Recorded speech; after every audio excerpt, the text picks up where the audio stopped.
Buenas tardes, doctor. Mi grupo está conformado por Alcibar Solórzano, Selena Marina, Montenegro Zambrano, Adriana Anaí, Moreira Proaño, Yuleide Millaret, Pacheco Basantes, Brian Josué, Villasawa Ceviche, Dedis Lisset, Vélez Zavala, Madeline Talía, Vera Zambrano, Heidi Yuribet y mi persona, Marcela Galen Fernández Palma. Y vamos a exponer sobre los factores que influyen en el comportamiento maternal. Como parte introductoria, tenemos que la conducta asociada al nacimiento y el cuidado de las crías es esencial para la supervivencia de cada especie. Los fallos en el comportamiento maternal y neonatal de los padres terminan con la muerte de las crías, perdiéndose una estación reproductiva de las hembras y reduciéndose los beneficios de la producción. Por eso es muy importante tomar en cuenta el bienestar animal de la hembra.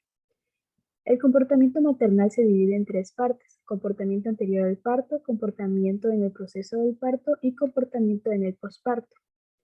En el caso del comportamiento anterior al parto, se tienen tres fases, que es el aislamiento, la búsqueda de refugio y construcción del nido, y el interés por crías ajenas.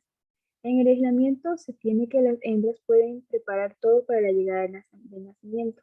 Entonces, ellas lo que hacen es aislarse de las demás especies para tener un poco de privacidad.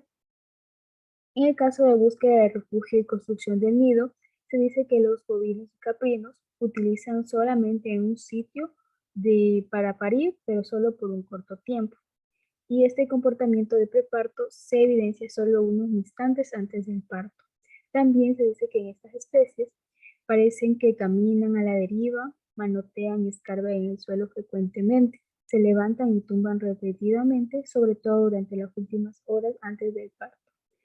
Y en lo que tiene por interés por crías ajenas, poco tiempo antes del parto, las hembras muestran interés por crías de otras hembras, lo que indica la prontitud en el inicio del comportamiento maternal. Suele iniciarse desde las 12 horas previas al parto y en ocasiones se ha visto que hasta 2 semanas antes. Y esto se comprueba con las diferencias de razas y edades y especies de animales. En el caso del comportamiento en el proceso del parto, se da en tres partes: la postura del parto, la duración del parto y el momento del día en el que se produce el parto. La postura del parto. En el caso de los bovinos, no presentan una postura determinada. Al principio alternan entre estar de pie y tumbadas. En la primera parte de la segunda mitad del parto, la vaca permanece de pie hasta la salida de la cabeza y la espalda del feto, para a continuación tumbarse. Aproximadamente un 53% de las vacas se tumban para parir. En el caso de las ovejas, normalmente se tumban durante el parto, pero permanecen de pie durante la expulsión. La mayoría de las yeguas paren acostadas, en un aproximado del 98%, aunque también las hay los que la hacen de pie. Tras el parto permanecen acostadas durante unos 40 minutos. Respecto a la postura de las cerdas durante el parto, un 93% paren tumbadas sobre un lado, el 4% paren acostadas sobre el vientre y el 3% lo hacen de pie.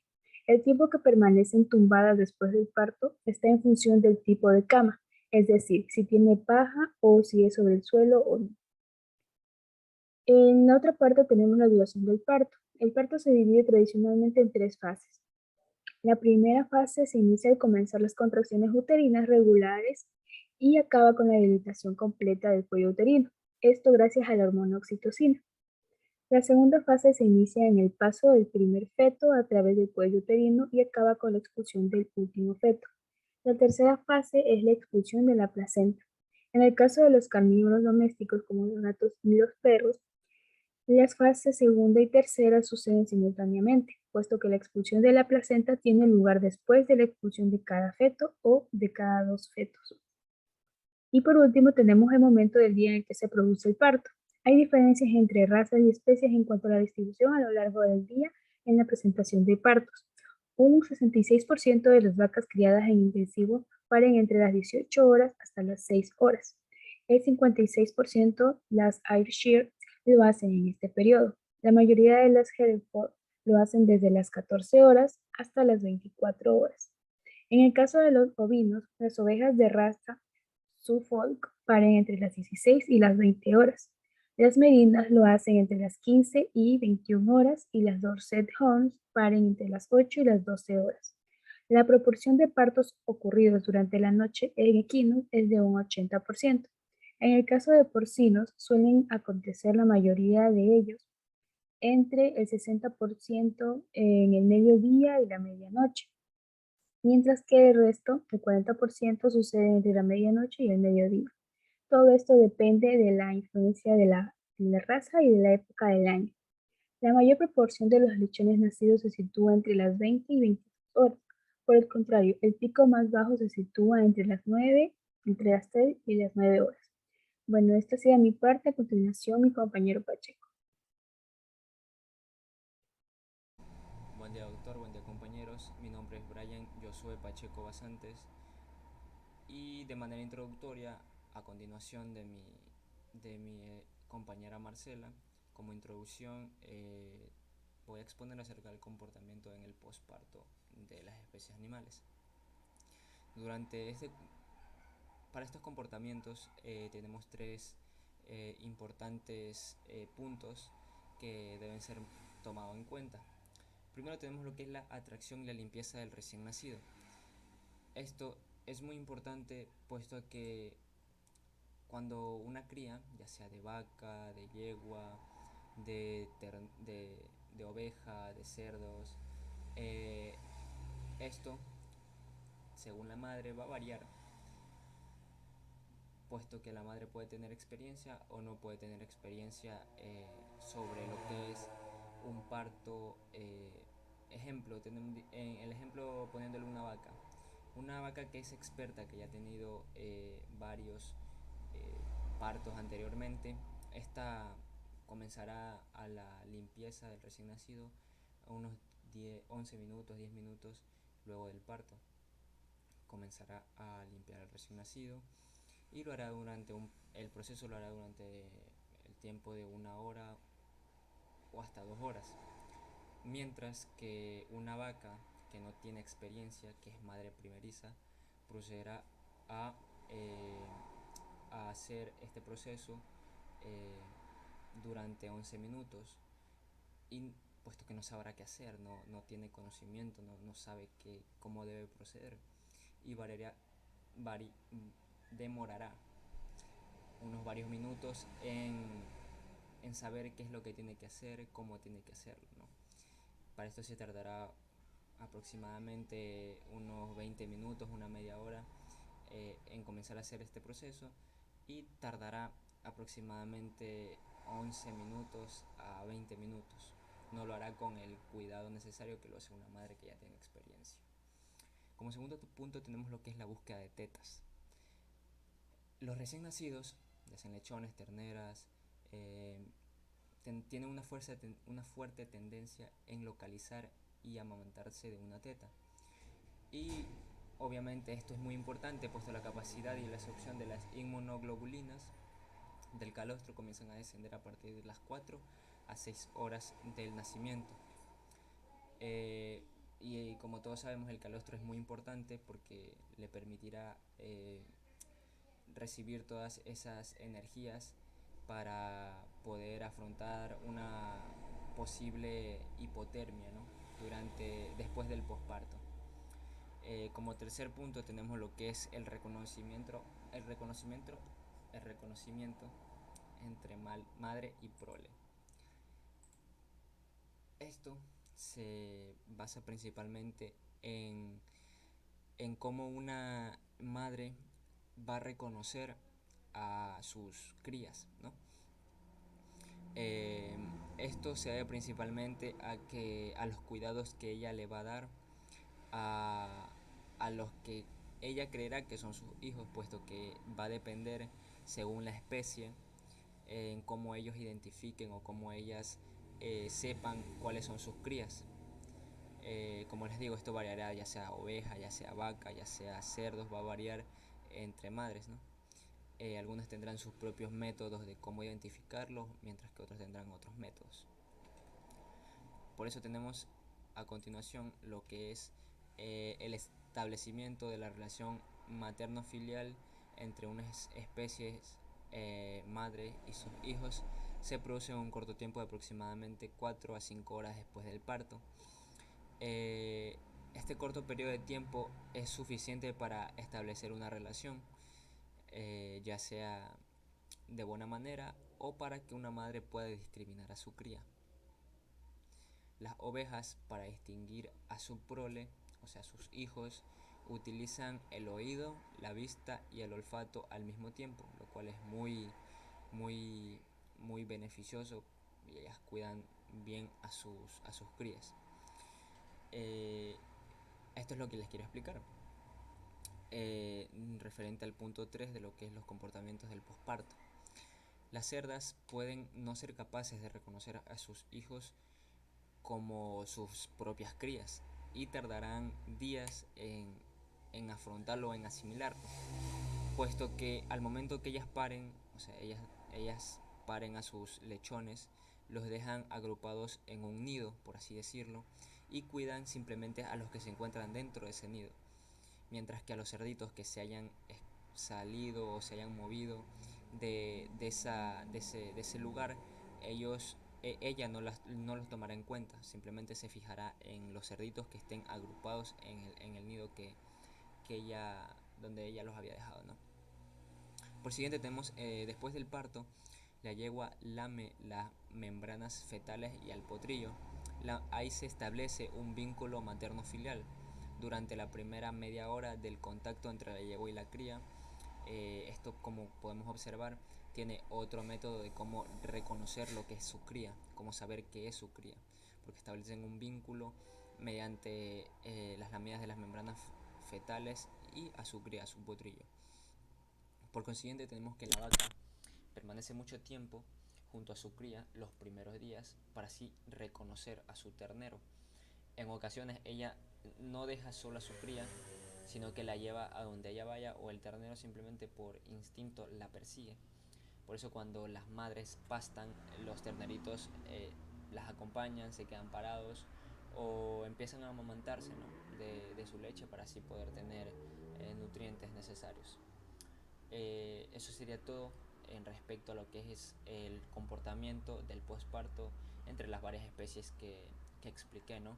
Entre la cerda, las yeguas, las vacas, las ovejas.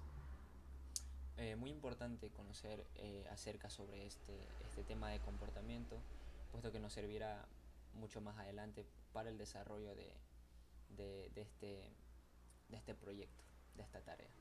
Muchas gracias.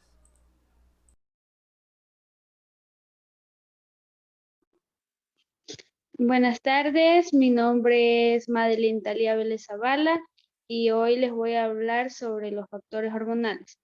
Las hormonas juegan un papel importante en la regulación de la conducta materna, ya que se ha mencionado que los comportamientos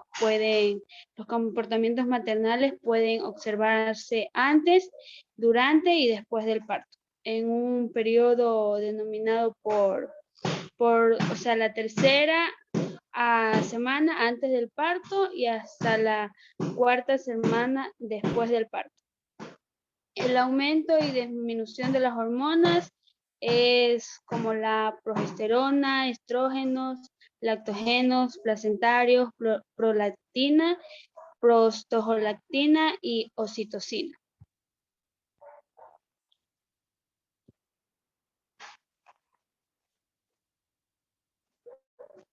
Puedes cambiar.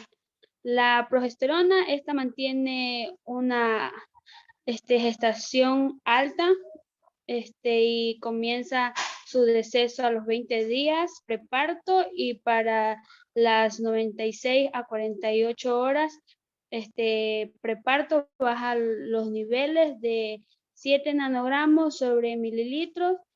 Posteriormente en el parto cae a niveles menores, que es de 1 nanogramo sobre mililitro, y estos niveles se mantienen durante 9 días después del posparto.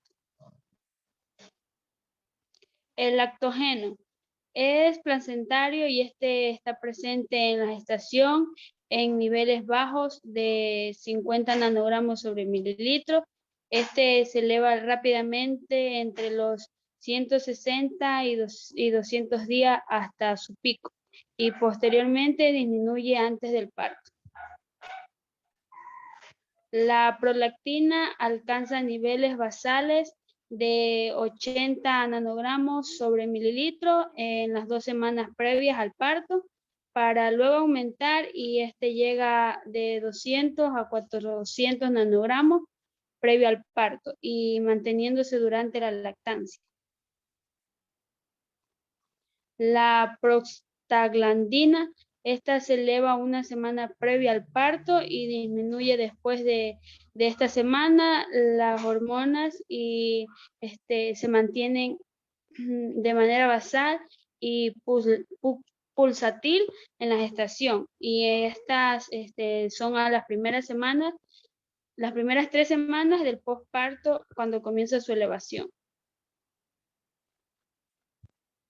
Los glucocorticoides están bajos de 6.4 nanogramos sobre mililitros en la gestación a menos de una semana, y suben sus niveles dramáticamente a 10.3 nanogramos sobre mililitros. Y para el parto los niveles llegan de 16.7 nanogramos sobre mililitros.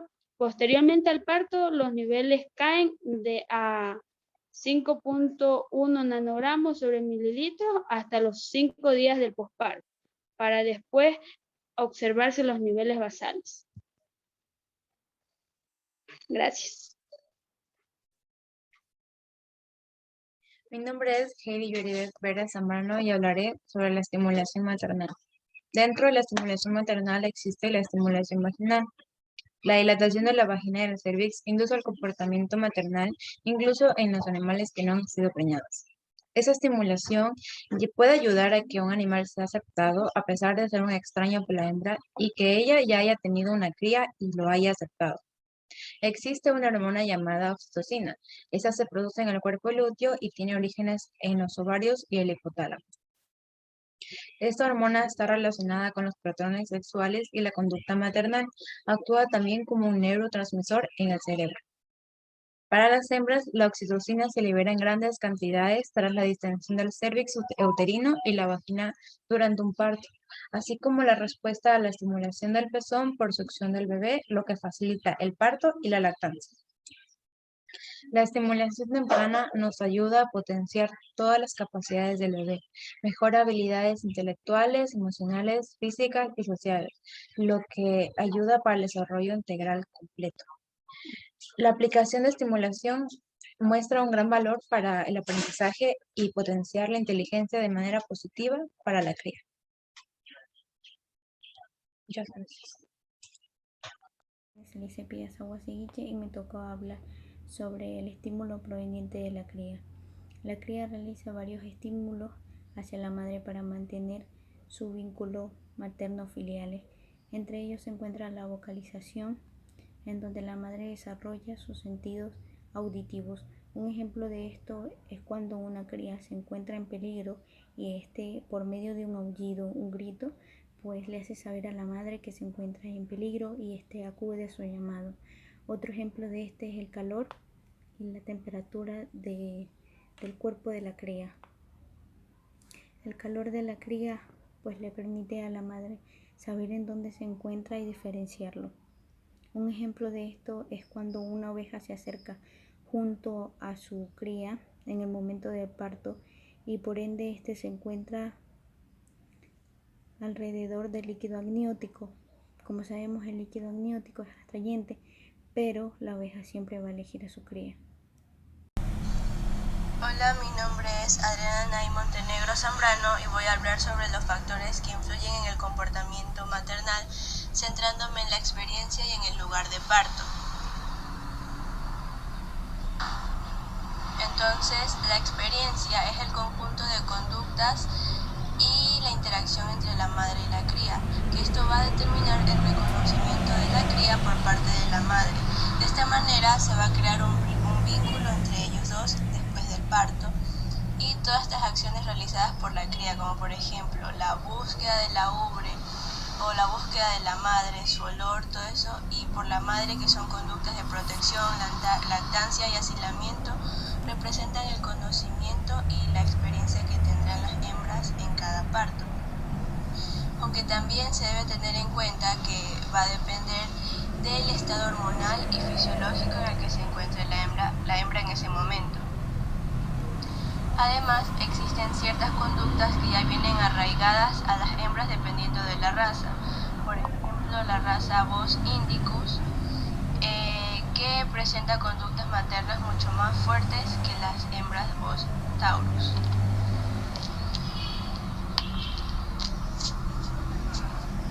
También existen pautas de comportamiento maternal que ya vienen fijadas por la genética de cada especie.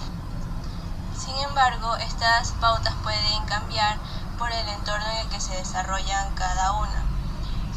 Para esto los veterinarios realizan un etograma, que es un método funcional para determinar cuáles son las conductas que van a tener cada especie. Entonces se debe tener en cuenta que las pautas que van a seguir las hembras con sus crías va a depender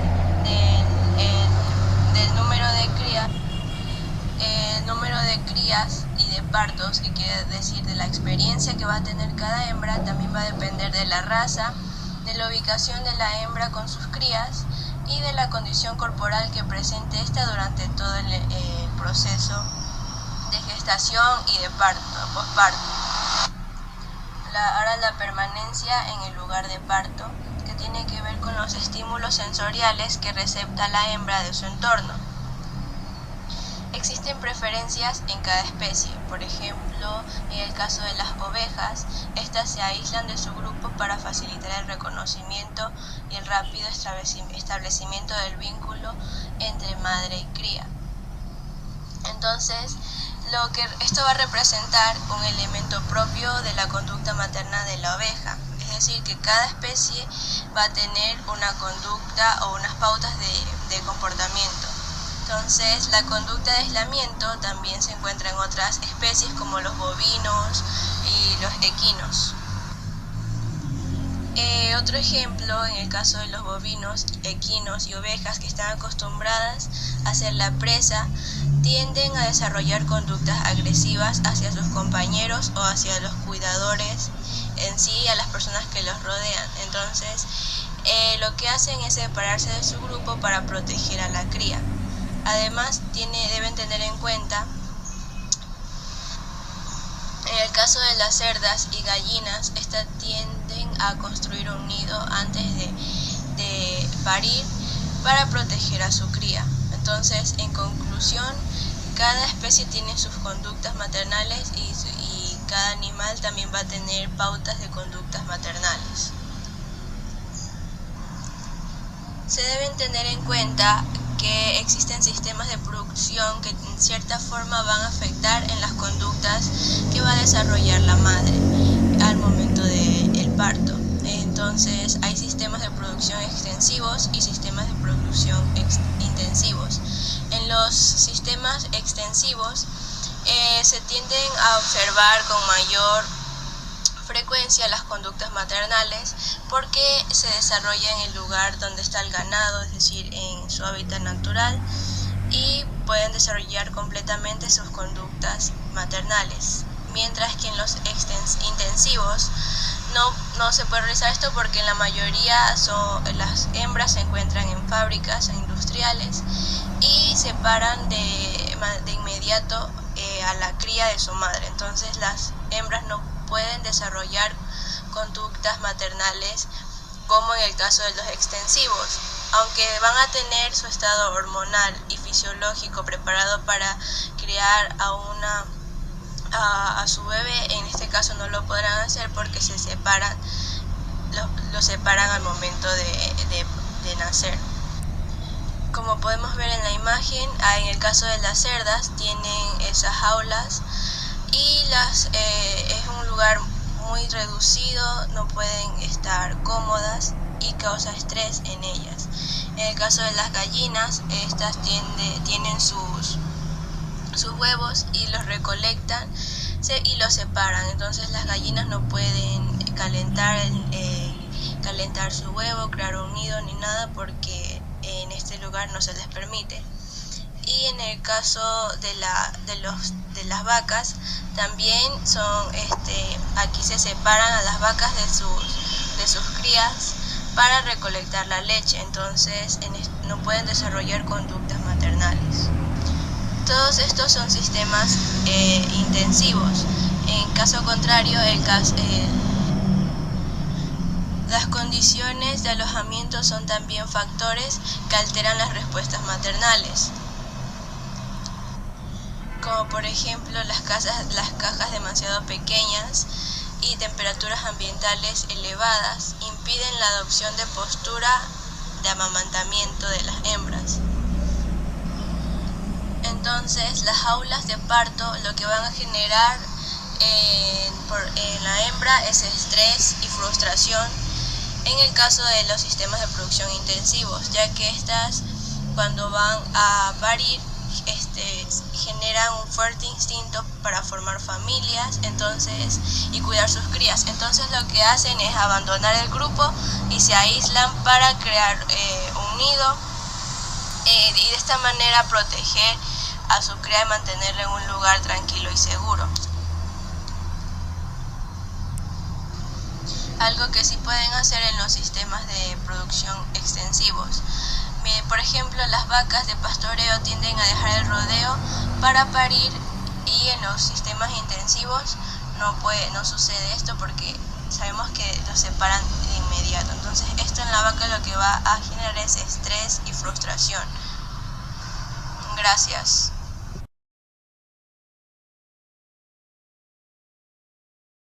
Hola, mi nombre es Elena Alcíbar y les voy a hablar acerca de los problemas y anomalías de la conducta maternal, en lo que es la pseudogestación y el canibalismo materno-filial. Se sabe que los animales en general cuando demuestran rechazo hacia sus crías, se da por muchas razones. Una de esas razones sería, por ejemplo, cuando los animales domésticos son demasiado mimados por sus dueños. Esto hace que, por ejemplo, perras y gatas que después del parto dejan a sus crías y suelen ir a los mimos del dueño. Otras veces también es porque paren o les hacen cesáreas y al hacer que sus crías ya quieran comer, les causa demasiado dolor. También otro de los motivos es porque las crías vienen con malformaciones o deficiencias. Esto hace que la mamá los aparte porque en la especie animal cuenta la supervivencia del más fuerte. Como podemos ver aquí, hay animales con malformaciones como es felinos, con lo que se puede decir una enfermedad en un humano que es como la del síndrome de Down. Una jirafa que tiene albinismo. Aquí un bovino con malformaciones en el cuerpo y en su rostro. Ya. La pseudogestación lo que es un embarazo psicológico, hormonal y fisiológico que se da la mayoría de veces en perras que no son gestantes. Esto es porque se da después del celo, en lo que se provocan síntomas de como que si estuviera embarazada, pero no es un embarazo falso. En muchas ocasiones se provocan lo que son trastornos físicos y conductales. Es muy difícil sacar a lo que son estos animales de este problema, pero casi siempre se logra.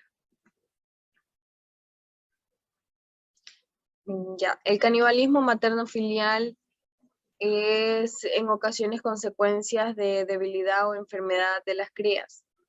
También en algunos lugares lo hacen por necesidad, ya que en algunos casos no tienen cómo alimentarse o alimentar a las crías que vienen con buen estado de salud, entonces se alimentan de sus mismas crías o de especies que son demasiado débiles y así se mantienen. Como podemos ver, aquí un oso polar se alimentó de su cría, o aquí sucede lo de leopardos que tal vez se alimenta de otra especie, de otra misma especie de él para poder alimentar a sus crías. Gracias. Buenas noches, mi nombre es Yuleidi Moreira y voy a hablar sobre las conclusiones. En conclusión, los factores que influyen con el comportamiento maternal son como observar el estado en el que se encuentra dicho animal, ya sea en su estado corporal, salud o alimenticio. Además, tener en cuenta si son primerizas o si han tenido partos anteriores y por ende tienen más experiencia, ya que de esa manera influirá mucho y la hembra va a poder tener un parto más seguro y con menos riesgos. Recomendaciones. Se puede decir que durante el parto se tiene que colocar rápidamente a la cría con la madre, junto con la madre, para que sí puedan interactuar y pueda reconocer quién es su madre. Al momento de asistir en un parto es necesario darle comodidad a la madre y evitar accidentes. Después de un parto también debemos asegurarnos que las hembras, las madres, se alimenten muy bien, ya que eso dependerá de la cantidad de leche que produzcan para amamantar a las crías. Gracias.